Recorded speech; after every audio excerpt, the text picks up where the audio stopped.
qaar ka mid ah ehelada iyo weliba carruurtii uu dhalay xildhibaan aadan buule maxamuud ayaa waxa ay markii ugu horeysay ka hadleen xaaladii la xiriirtay baadigoobka ciddii ka dambeysay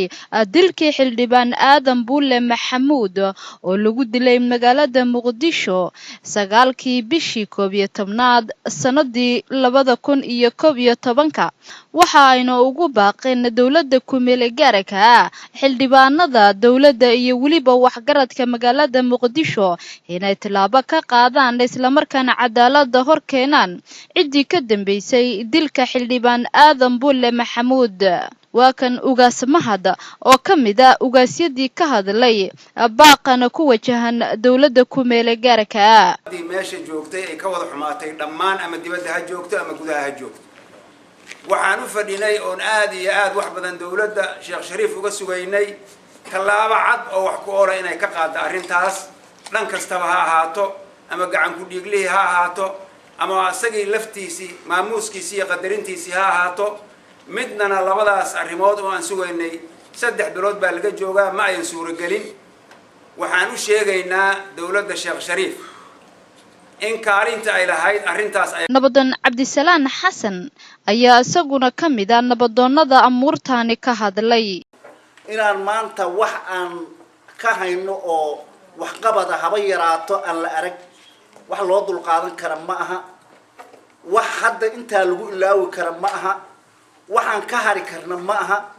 waxaan arrinta hadda maanta taala anagu aan u qaadan karna ma aha aadan buule waxaan doonaynaa xildhibaan aadan buule in meel loo yeelo dawladdu gacan ku dhiiglihii dilay waxaan ka warhaynaa inuu xamar la joogo aan ciduna dan ka lahayn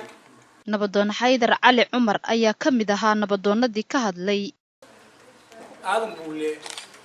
dad dhintay u dambeeyay hadda dad badan baa dhintay waxbaana looga xaray anagu dawladda waxaan u sheegaynaa su'aalaynaa go'aankii ay dhiibtay ma hayno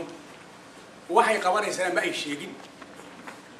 waxaanu ka codsanaynaa inay meel saarto aadan buule inay qabiil saarto inay dawlad saarto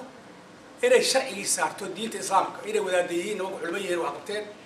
inay dawlad yihiin inay qabiil yihiin inay noo soo gudbiyaan qoladan kala xisaabtama lahayn aadan buule ayaa Saacid Ashkir oo ka mid ah aqoon-yahanka ku nool magaalada Columbus ayaa waxa uu xildhibaanada dowladda ku-meel gaarka u diray baaq ku wajahan